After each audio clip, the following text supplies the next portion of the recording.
This is the Aftermarket Radio Network.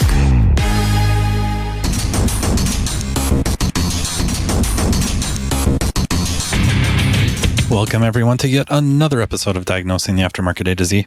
I'm Matt Fanslow, and let me tell you something you already know. The world ain't all sunshine and rainbows. It's a mean and nasty place, and I don't care how tough you are, it will beat you to your knees and keep you there permanently if you let it. You, me, or nobody is going to hit as hard as life. But it ain't about how hard you hit.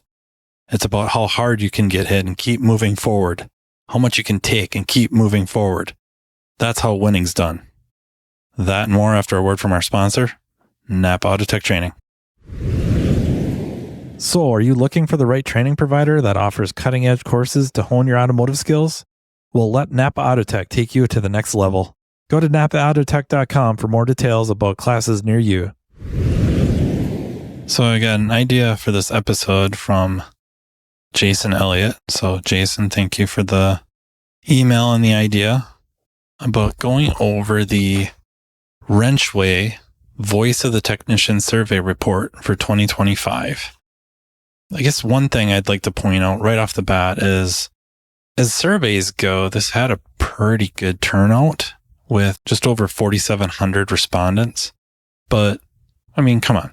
We're going to see that the data could be a little skewed, and this is not a dig against WrenchWay at all. It's more of us have to participate.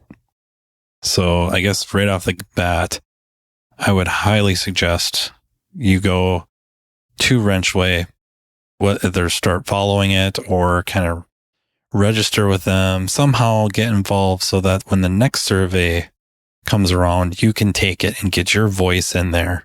And not to be cliche about having your voice heard and all that, but the more data, the better. As we get into this, you'll probably see why I say that. But yeah, this is a good thing to get involved with because really all it is information. And information for us, information for the leaders in our profession, shop owners, managers. They need to see this stuff and they need to get accurate data. And accurate data means trying to get as much of the demographic as possible. The reason I bring that up is 4,700 doesn't seem like such a bad number until just consider the fact that at least according to the Bureau of Labor Statistics, there's almost 800,000 technicians out there. Now that's by varying levels, if you will.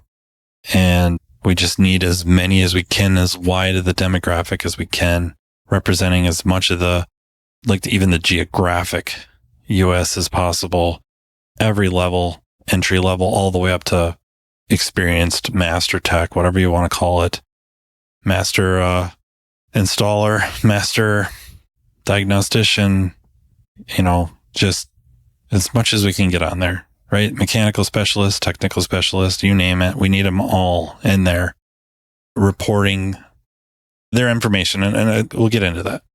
I just thought it was important to bring up that 4,700 is impressive. It really is. But in the grand scheme of things, that's hardly a scratch.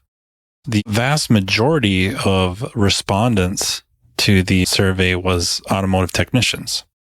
Other respondents were instructors, managers, owners. Instructors made up about 20%.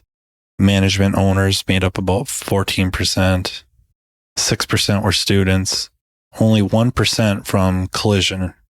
So a body collision repair. I don't know. I could see it both ways. Wanting to keep them a little bit separate. Maybe having a separate survey for them. I could see the logic in that. I guess some of the key things I see here is also the overwhelming respondents had 21 plus years in the profession. They made up 62%. So that's not enough of the entry level, middle, they've only been in it for 10 years. We need way more input from them. Geographically, it looks pretty heavy responses from the East and even the Midwest, East Central. That got some pretty decent coverage, and it just starts to go a little more sparse as you go west until, of course, you get into the closer to the coast, and then it picks up again.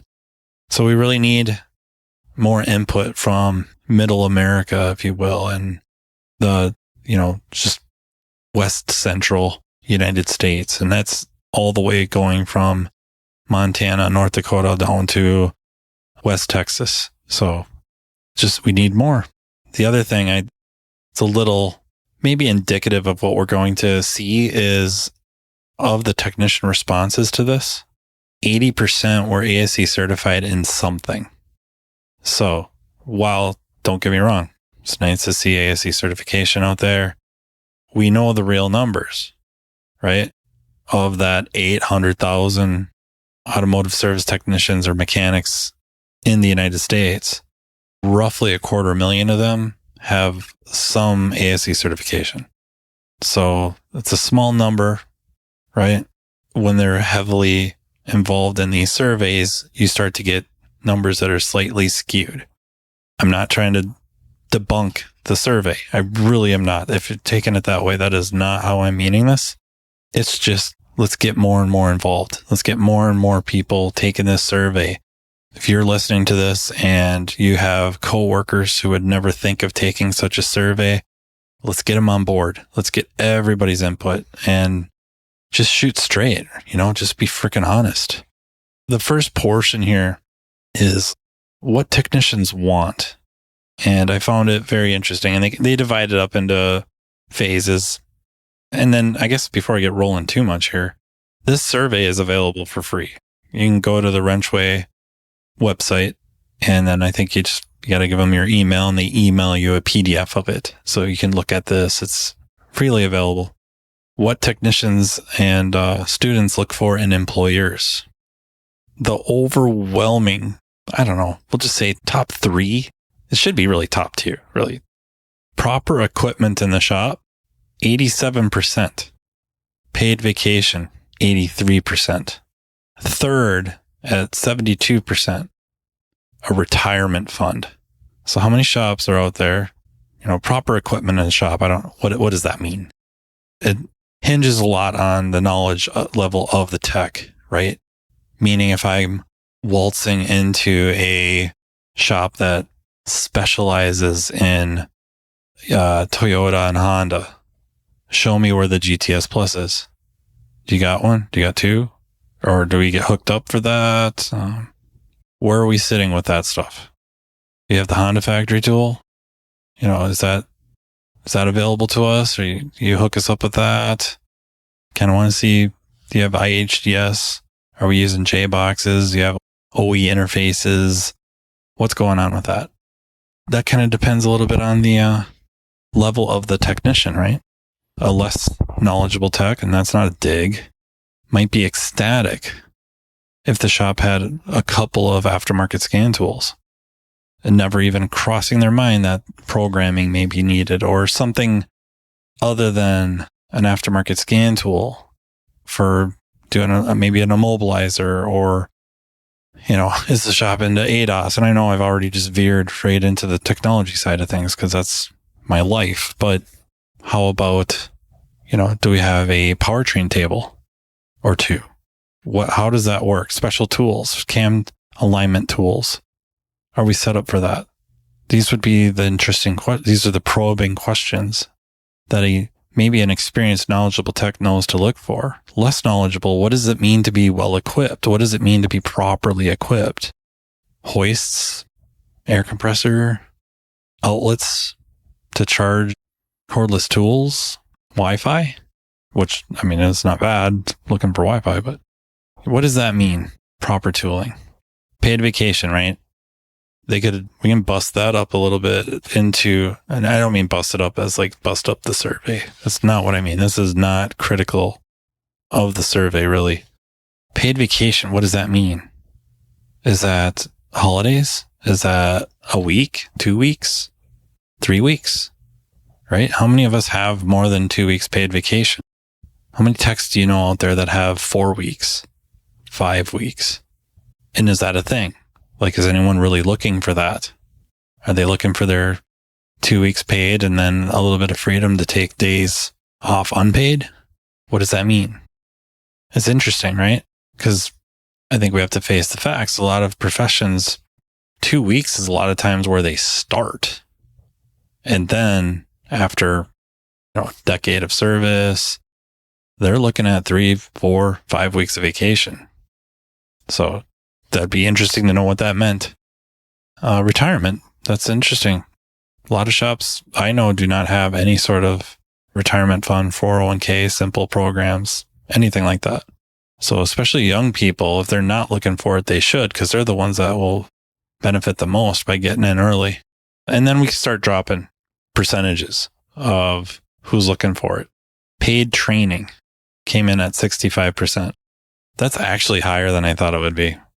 Because I don't know about you, but looking around where I live and extending that out. And then honestly, just when you start going to training expos and stuff like that, you see all the same faces.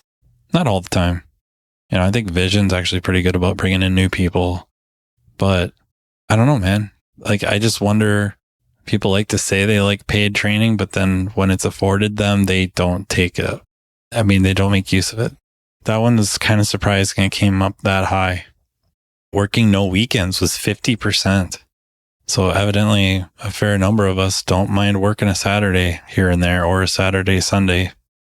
I found that genuinely surprising, because a lot of people I know would pray to have work 4/10s so that they can have 3-day weekends.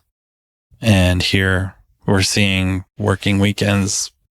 I guess that's a creative leap on my part, that they would be looking to work more than 40 hours, or scheduled in such a way that they pick up some weekends, then get days off during the week. I don't know.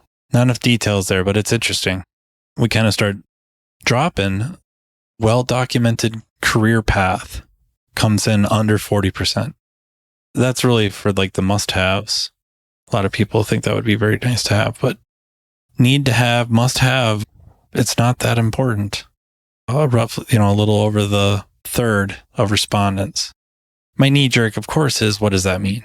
And I would think it means more to the younger generation, the entry levels, to know how they're going to get to the, top spots or whatever, the line techs, whatever, they want that kind of a career path. Those that are in the bay full-time, full-blown techs, it makes you wonder if they kind of know the score. Like, if their body breaks down, they better hope they can do a lot of diag. And if they can't, their body breaks down, they're looking for a different career.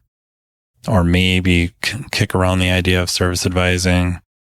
I don't know how many shop foreman roles there are where the shop foreman doesn't fix cars or doesn't fix a lot of cars. I don't know about shop manager jobs where they're not expected to crank out hours. A lot of the shop managers and shop foremans I know are still expected to crank out as many hours as everybody else, if not more than everyone else. And, oh, by the way, help everybody. Those are a lot of the shop managers I know. That's a lot of the shop foremen I know. It's, it just contradicts itself, right? But that's what it is. And I guess I don't want to go through everything step by step, but those are the big ones. NAPA Autotech training sessions are being conducted day and night in a town near you. This training caters to every level within your organization, be it a mechanical assistant, a mechanical specialist, a technology specialist, or a driver safety calibration specialist.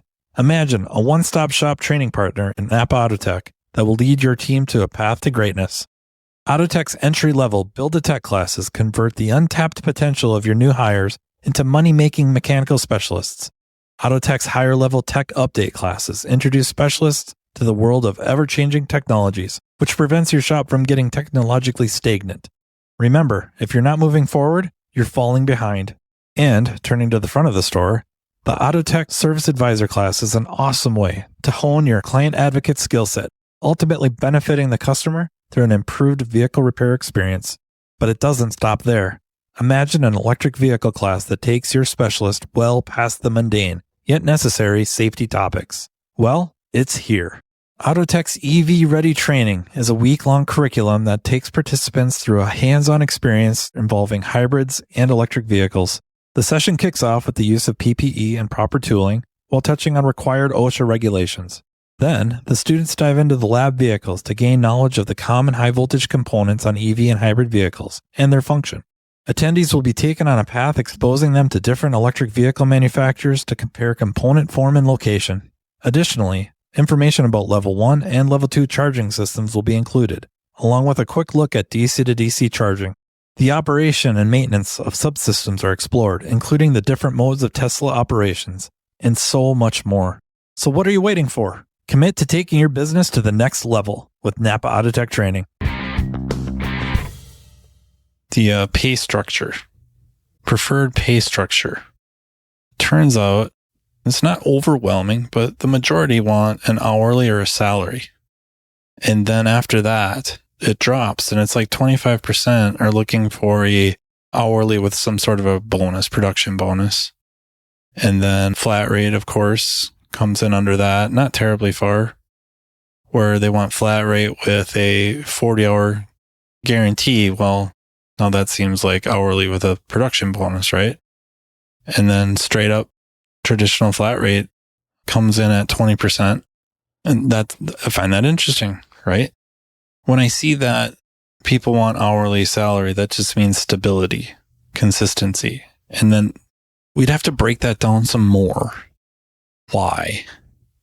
Are they burned out on commission type plans, be it flat rate or whatever, where maybe the shop wasn't set up so good that it was very difficult to hit numbers consistent, big numbers or good enough numbers? It doesn't always have to be big numbers. It's just enough, right? So you make enough money to pay your bills and save some for a rainy day and maybe retire before you're 80. It could also mean they just aren't fast, right? I mean, that has to be a certain reality, is they're not good at getting the job done in whatever amount of time the shop has sold the client. And that could be based off of a labor guide, and can all get into the debate about the accuracy of the labor guide. Again, it would be back to the shop, whereas the price is the price and you need to get it done in this amount of time. And if they live in the Rust Belt, sometimes that don't work out so good. So I find that interesting. And many of you know our shop doesn't really pay production bonuses. Everybody's paid an hourly wage that we hope is, pretty decent. Like you could pay your bills with it. And then we have profit sharing every month. So now everybody gets a piece of the shop itself doing really well. And yes, depending on where you are in the company, what you're doing, what your role is, determines the best way for you to help make that happen. So yes, if you're, one of our 3-4 line techs, probably the number one way for you to contribute to that is doing quality work in a very productive manner. But it's also a lot of all the other little things. It's also the Ubuntu, right? Where we're helping our coworkers succeed, helping them be productive, help the shop itself be productive, help the shop get more repair orders and increase the average repair order as ethically. So anything and anything you can do to help with that. That's the philosophy. Where if you're in a situation where the shop can set you up to really focus on turning out quality work at a very productive manner, then the flat rate part becomes less daunting, especially if there's certain guarantees attached where rarely do you ever need to use the guarantee. Or, of course, the hourly with some sort of a production bonus. And I'm assuming the production bonus means what you do yourself and not so much the shop, but we're taking a little bit of a creative leap with that. Work schedules, it looks like it's split between desire for 4/10s or 5/8s. Do have a few in there that are as many as they can get. The vast majority of respondents to do with commuting time, a lot of them are okay with a half an hour to an hour commute. It means each way. So there's people willing to drive an hour each way, 2 hours of their day just to get to and from work, which maybe has less to do with proximity and more to do with where you live, right? If you live in Chicago, you might only have to go a few miles, but it just takes forever due to traffic. that's something I would hardly ever consider, because a traffic jam around here is you're stuck behind a combine. Of the respondents, agreeing or disagreeing, the shop provides fair compensation. Automotive, up 50% or 57% feel that their shops provide fair compensation. 62% of diesel techs think that. And I guess I got to say, 62% of the respondents to the survey said this, of which we have, 11%, right? So roughly 470, a little more, just, for firing off numbers. That's kind of interesting, right? The shop provides the adequate equipment. They look like they agree across the board, about 58%. So a lot of us feel we are unequipped or ill-equipped to work on the vehicles we're being asked to service. What does that mean, right? It would be interesting to really get a deep dive in on some of these and read the comments if they could make comments on that. Like, what do you mean by you're not equipped properly? I would like to know more. And is it something, obviously I think with that number, shops have to start stepping up, but we might need to know better how. What does that mean? They provide good benefits. About half think that they do. Adequate paid training, about half. How many people would recommend the shop, working at the shop that they're working at, to a friend? 49%. Dude, that's ouch. Ouch. What does that say? That's a powerful one right there. Shop management communicates well. Everything's in the 30%. Big surprise. Could be a reflection of why the 50% would recommend working at the shop they work at. So that almost answers that. Yeah, shop does a good job of teaching new techs and compensating mentors. Yeah, we're talking sub 30%. I could see that being a big problem, right? Because you're paid on production. Somehow the mentors are the ones making the investment, not the shop, in the young entry-level techs. I shouldn't even say young, but the entry-level techs. It's not even the shop taking the brunt of that investment. They somehow get the experienced techs to shoulder a little bit of that, which is, that's absurd, right? It's completely absurd. The shop helps out local schools. This is pretty pathetic. 25%. That's absolutely pathetic. Why doesn't anyone want to be a mechanic? I can't imagine. Don't want to help the local school? Why would they even know? Oh, man. So, yeah, here, you probably already know the answer to this one. Recommending to be a professional automotive technical specialist or mechanical specialist. How many of you would recommend this to a friend? 64% would be qualified as a detractor. Do not do this for a living. With only about 12% being promoters saying, yes, this is a great field. That's brutal. That hurts. What are we going to do about it? Part of me feels like we're in a really good time period now where the skill gap is so bad. You're starting to see techs starting to get paid decent because they have to. What happens if they leave? But on the flip side, I guess evidently it's not making its way everywhere. Or who aren't we keeping up with, right? If we're comparing ourselves to some other profession. That's pretty interesting. And then, I'll wrap this up with this last bit here. The most urgent issues that need to be addressed. 4,700 respondents. Number one, we need higher pay. 78%. I'm good with higher pay. I'm sure all of us would like more. I'm torn on what that means. One idea when we're talking about pay is I think too often we get caught up in dollars. Meaning, not so much like where you're at your shop, but when you start talking to people online and you start learning like what they're making, that we start losing track of, regions.